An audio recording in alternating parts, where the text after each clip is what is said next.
Bink. All right, so today we've got the new Sony FX5, and I'm going to be showing you how I set everything up, starting with the custom function buttons on the outside of the camera. This is going to be very straightforward. If you have any questions as to why I do any of this, leave them in the comments below, and I'll be sure to answer any questions that you leave down there. Starting with custom button 1, which is right here next to the shutter button, I have this set to focus peaking on and off. My white balance button, which is custom function button number 2, I have set to go into the menu, which is on the screen, and adjust white balance with this new jog wheel here on the back.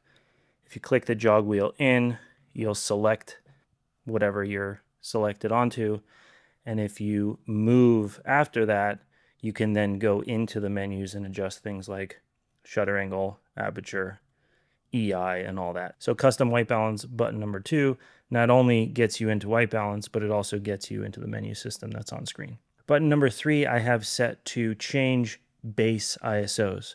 So in one click, I can go from 800, 4000, and 12,800.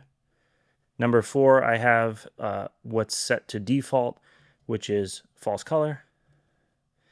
Number 5, I have clean feed. So when you press that, it'll clean up the feed and make the screen bigger by removing the menus. The home button is stock. It brings you to big 6, allowing you to adjust all of these things. And the user button is stock. It brings you to this user menu. I have the optional viewfinder here, and there's a viewfinder LCD button on the side here that you can map. And I have it mapped to turn the guides on and off. So if I have 9x16 or 16x9 guides or a center marker and I want to turn that on and off, I would just press that button. If you single click the menu button, you go into a quick menu, which gives you options to change things like the project settings, media settings, monitoring, audio, gives you some more info.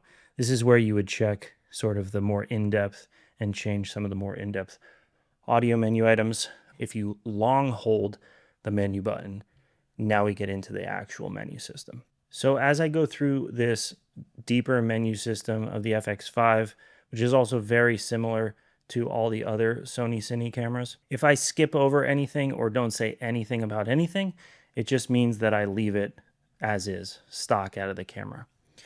So let's go into first this shooting menu. This shows you that my base ISO right now is 800. This is the EI index. Shutter, this is where you can change angle and speed. I keep it at angle. Auto exposure, we're not going to deal with. White balance. Focus.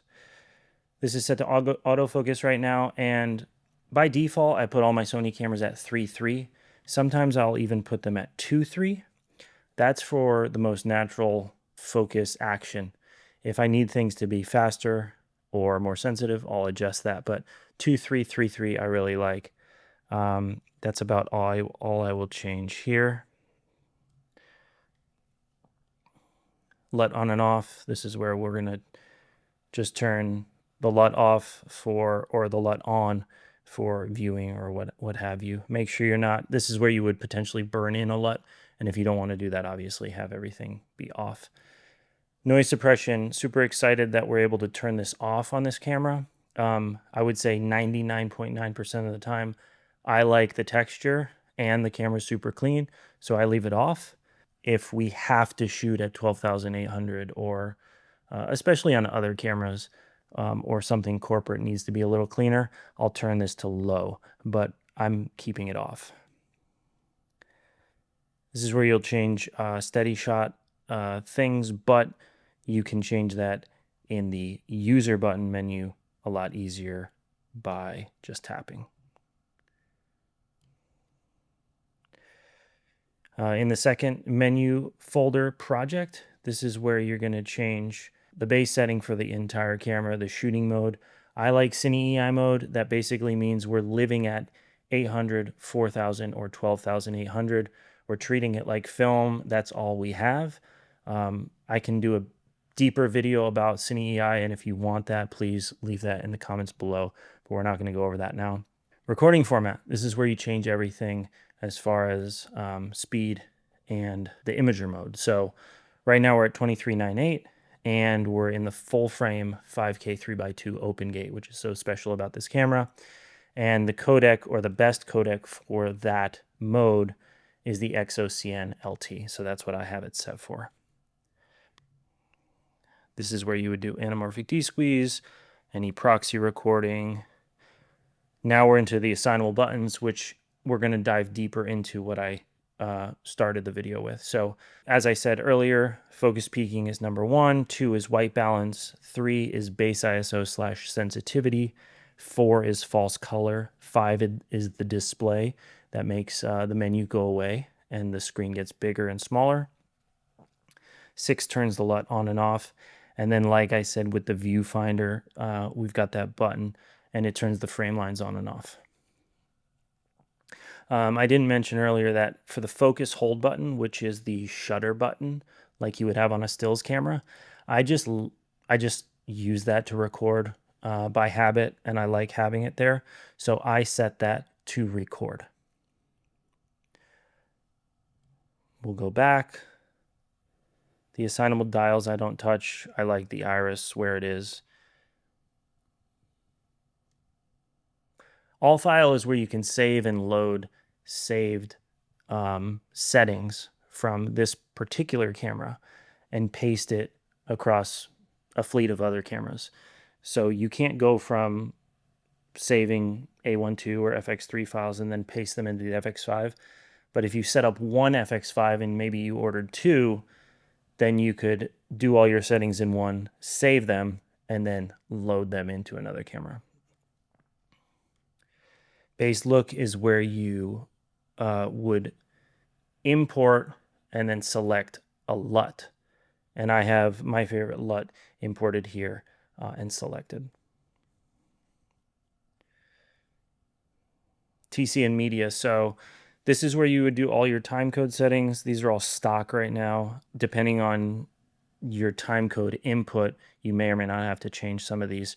Right now, I don't have any of them changed, so I'm going to come down to clip name format, and this is where you can change how you want your clips to be named, but this is what I do: auto naming cam ID plus reel number, camera ID. This was a B cam recently on a shoot, so I have it set to B, reel number 1, camera position L. My A camera was set to C for center. I highly recommend customizing the clip name format, because if you don't, you might have cameras from over the years that have very similar clip names, and it might start to get jumbled. Update media, that's not something I've ever done. Format media, obviously. I'm not going to format this right now, but I will say I always full format. That's just something that I do, and I've never had a problem. Monitoring, I'm not doing much monitoring out right now, so I'm not dealing with any of the HDMI or anything like that. But display on and off, this is where you would turn any information on or off that you want displayed on the outside of the menu system. So I'll just go here. Personally, all of this information is good for me. I really enjoy seeing the focal length here. But if there's anything here that I don't like, then this is the menu. The monitoring display on and off menu is where I would do that. Frame line, I'm using this all the time. My settings on, and I really enjoy the center marker 3. So for the longest time, I've wanted a smaller crosshairs for Sony, and they finally did it on this camera. So I like 3. That's just personally for me. And then aspect marker, this is where you would set whatever aspect you want.